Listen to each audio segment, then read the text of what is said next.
প্রিয় বন্ধুরা, আসসালামু আলাইকুম। কেমন আছেন আপনারা সবাই? আশা করছি সবাই ভালো আছেন। বন্ধুরা দেখুন, আজ একটা জিনিস দেখাবো।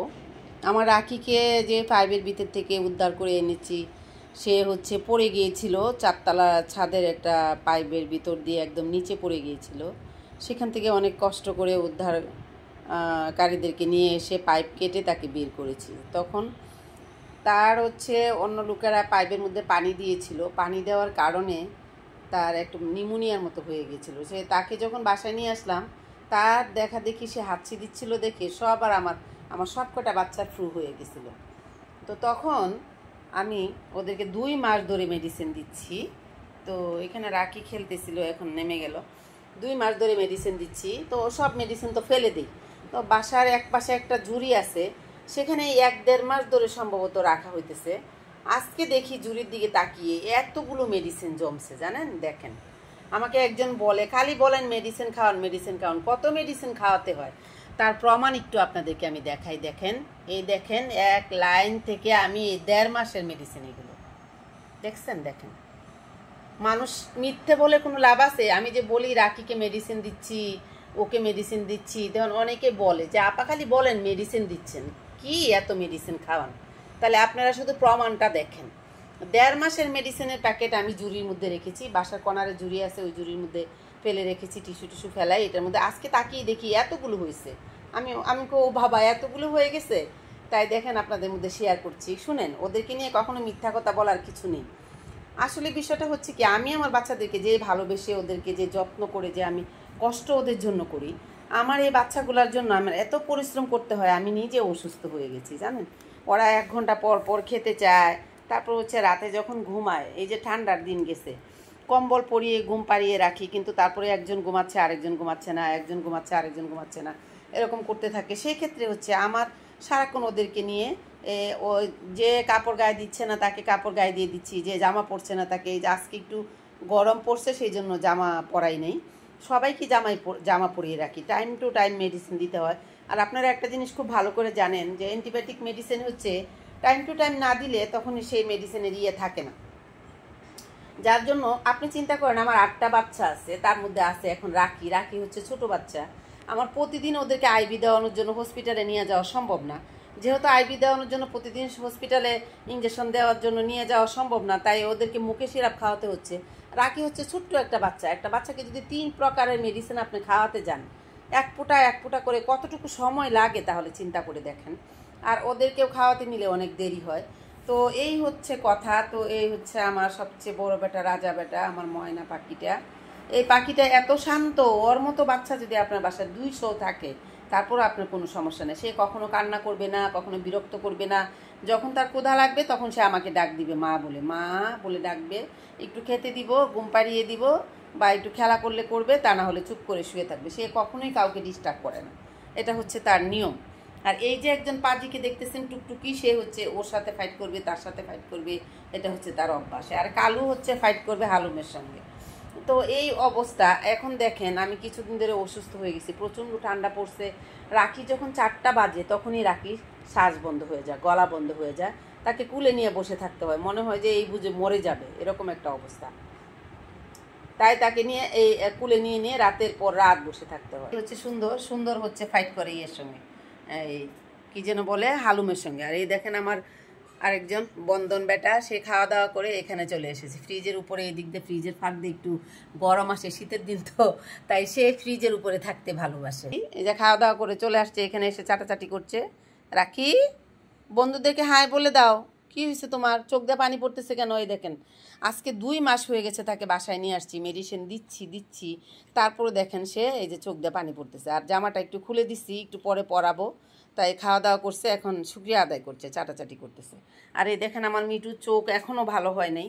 এই ইমিডিয়েটলি গিয়ে এইটির মধ্যে যে ধার, আমার হাত কেটে একদম অবস্থা খারাপ। যেখানে হাত দিচ্ছি সেখানে হাত কেটে যাচ্ছে। ইমিডিয়েটলি করে গিয়ে 2টো কাছা নিয়ে এসেছি।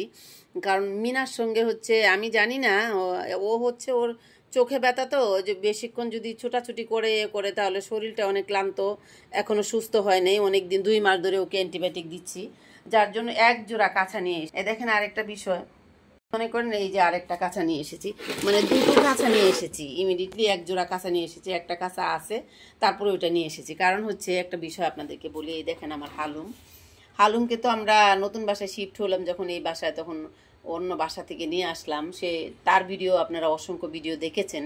সে হচ্ছে বারেলির সিঁড়িতে ছিল, দুটো বাচ্চা, গত বছর শীতে আর বোনটা মারা গেছে, আর ও হচ্ছে ছেলে বাচ্চা।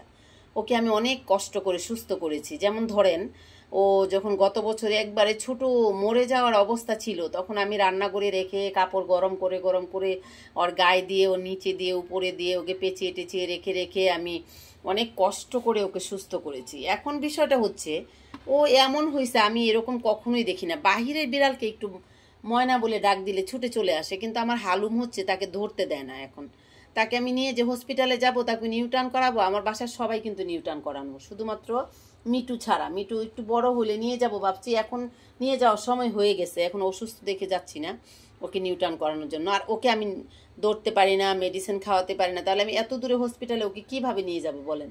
আর ও পরিচিত ডক্টরদেরকে দেখলে তো ছিঁড়ে বিড়ে চলে যাবে, হাতের থেকে ছুটে যদি চলে যায় তখন তো ওই এলাকায় থেকে যাবে, ওকে তো ধরে নিয়ে আসতে পারবো না।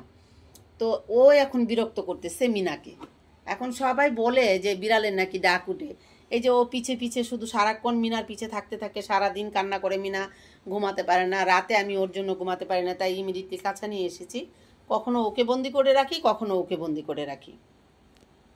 আরেকটা বিষয় হচ্ছে, মানে দেখেন কি বলবো, মানে মায়া এমন একটা জিনিস, ও যে এত বিরক্ত করে, সবার সঙ্গে ফাইট করে, আর মিনারে বিরক্ত করে, তার জন্য আমি রাতে ঘুমাতে পারি না, বা ওদের জন্য আমার অনেক পরিশ্রম করতে হয়।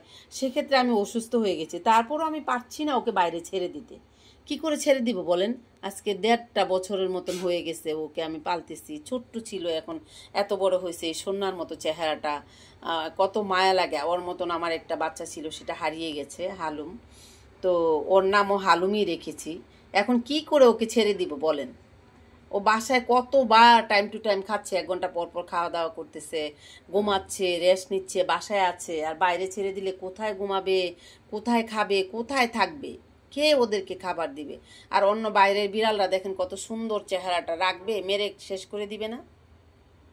এই হচ্ছে কথা। বাড়িলে আমাকে বলেছিল যে আপা ও যখন সুস্থ হয়েছে ওকে ছেড়ে দেন। যখন 5 মাস হয়েছে তখন বলছে ওকে ছেড়ে দেন, বাইরে ছেড়ে দেন। তখন আমি আর মায়ায় ছাড়তে পারি না, কিন্তু এখন তার জন্য সব কটা বাচ্চাকে নিয়ে উশৃঙ্খল অবস্থা করতে হয়। আর এই দেখেন আরেকজন আসছে, এই যে বদমাইশ, এদিকে এই যে সুন্দর, এই সুন্দর হচ্ছে ফাইট করে, এই কালু ফাইট করে, টুকটুকি ফাইট করে। এখন মিটু রে ও কয়েকদিন ওকে একটু 2-1টা চর দিয়েছে, এখন মিটু ওকে দেখলে ওকে মারতে চায়। মানে আমি জানেন না কি কি কষ্টের মধ্যে ওদেরকে নিয়ে আছি, এটা বলার মতো না। মানে ওর মাঝে মধ্যে বলি, এই তোরা আমার কোন বংশের সন্তান রে যে তোদেরকে নিয়ে আমার এত কষ্ট করতে হয়, তোরা আমার কোন বংশধর, আমি ওইটা বলি আর কি। তো জানেন না ওদেরকে নিয়ে আমার কত কষ্ট করতে হয়, এটা বলা বাহুল্য। আর এই দেখুন বাটপান্নি একটু খেয়ে এসে চাটাচুটি করে শুয়ে আছে, আর তার হচ্ছে শ্বাসকষ্ট উঠে যায় কালে তার। এই দেখুন একটু খাইছে, চোখ দিয়ে পানি পড়তেছে, এখনও সে সুস্থ হয় না, তার এমন একটা অবস্থা, সে এখনও সুস্থ হয় না। এ হচ্ছে 2টা মাস হয়ে গেছে, মনে হচ্ছে যে ও সুস্থই আর হবে না। কারণ হচ্ছে ওই যে 5 থেকে পড়ে গিয়েছিল, তখন আর কি ওরা আর কি 4 তলার নিচে একদম চলে গেছিলো। সেখানে পানি দেওয়ার কারণেই সে এই যে ঠান্ডা, ছোটো বাচ্চার লাগছে, সেই ঠান্ডা আর ভালোই হচ্ছে না জানেন। এখন আমি ওর জন্য আমার প্রত্যেকটা বাচ্চা, ওই একটা বাচ্চার ফ্লু থাকলে, ঠান্ডা থাকলে তার দেখা দেখি অন্য বাচ্চাগুলারও হয়। তো রাখির জন্য এখন আমার সবগুলা বাচ্চা এই ঠান্ডা ভালো হচ্ছে না, কারো হচ্ছে না এরকম। আর রাখি তো ভালোই হচ্ছে না। আর এই হচ্ছে আমার মিটু রাখির দেখা দেখি ঠান্ডা আছে, আর চোখে একটু ব্যথা পাইছে। এই যে 2 মাস ধরে মেডিসিন দিচ্ছি, তারপরও এখনও চোখটা ঠিক হচ্ছে না। আরাম এখানে, এখন তাকে মাথার নিচে কাপড় দিয়ে দিতে হবে, একটা হিতান দিয়ে দিতে হবে সুন্দর করে, তারপরে সে কিছুক্ষণ ঘুমাবে এখানে।